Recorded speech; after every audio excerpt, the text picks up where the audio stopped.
The Great Midnight Kitchen Rumble. Joy stared at the lonely piece of broccoli on her dinner plate. It looked like a tiny green tree, and Joy did not want to eat trees. "No thanks," Joy mumbled, pushing her plate away. "I'm saving room for cookies." Her mom sighed. "Joy, superheroes need fuel, not just sugar." But Joy didn't believe her. As soon as the moon rose high and the house went quiet, Joy's stomach gave a loud grumble. She crept out of bed, tiptoeing toward the kitchen, dreaming of the cookie jar. The kitchen was dark and silent, lit only by the blue glow of the digital clock on the microwave. Joy spotted the ceramic cookie jar on the counter. It looked like a treasure chest waiting to be opened. She reached out a hand, her fingers inches from the lid, when suddenly, click, a spotlight beam, coming from the refrigerator handle, hit her right in the face. "Halt, citizen," a booming voice echoed. The refrigerator door swung open with a whoosh of cold mist. Out marched General Broccoli. But this wasn't the limp veggie from dinner. This broccoli had tiny stick arms, wore a belt made of a chive, and looked very serious. "Step away from the sugar disc, Joy," the general commanded, pointing a leafy hand. Behind him, a squad of baby carrots stood at attention, holding toothpicks like spears. Joy rubbed her eyes. "Am I dreaming?" she whispered. "I just want one cookie." The cookie jar lid rattled, and a chocolate chip cookie peeked out. It looked tired and crumbly. "Let the kid have me," the cookie yawned, its voice slow and sluggish. "We can, sit on the couch and do nothing together."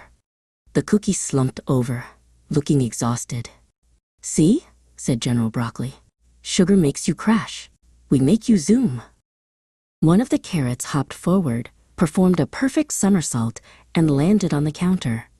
"Captain Carrot reporting for duty," he chirped with a snappy salute. "Do you like video games, Joy?"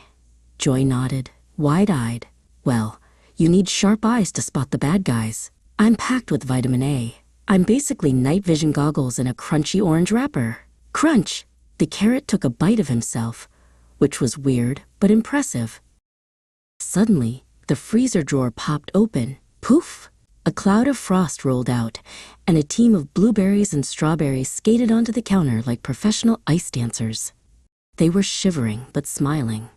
"We are the antioxidant Avengers," squeaked a strawberry. "We fix your muscles after you run and play.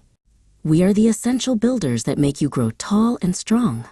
We are nature's candy, but with power inside."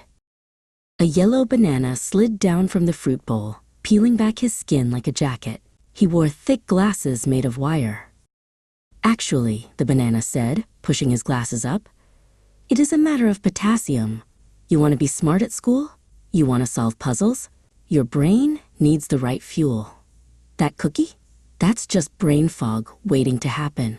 And my potassium helps power your bones so you can climb and jump higher." A shiny red apple rolled to the front of the group. She was polished and glowing. "Joy," she said, her voice crisp and sweet. "We aren't trying to ruin your fun. We want you to be the fastest, strongest, smartest kid in the neighborhood. We are your growth partners. But you have to choose. Do you want to be a sluggish crumb or a super machine?" Joy looked at the cookie jar. The cookie was now snoring loudly. Then she looked at the colorful team of food on her counter. They looked ready for an adventure. Joy's stomach growled again. "Okay," Joy whispered. "Just one try."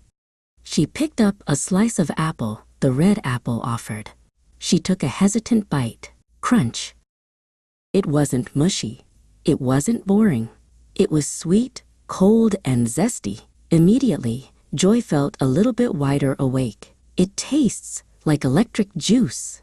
Joy laughed. General Broccoli nodded approvingly. "That is the taste of vitality, soldier." The strawberries cheered and did a high five. Even the banana clapped.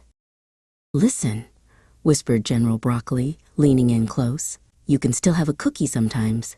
We aren't monsters, but we should be your best friends. We are the ones who make you grow tall enough to reach the highest branches and run faster than anyone." Joy nodded vigorously, finishing the apple slice. "Deal," Joy said. "I want to be tall and strong." "Squad, retreat!" shouted General Broccoli. "The parents are waking up in 4 hours." The veggies scrambled back into the fridge. The fruit hopped into the bowl. The banana zipped up his peel.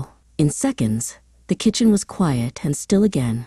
The only evidence was an apple core in the trash and a smiling girl heading back to bed. The next morning at breakfast, Joy's mom, June, put a plate of eggs and toast on the table. June reached for the sugary cereal, but Joy stopped her. "Actually, Mom," Joy said, grabbing a banana, "I have a math test today. I need brain fuel." Her mom dropped the spoon.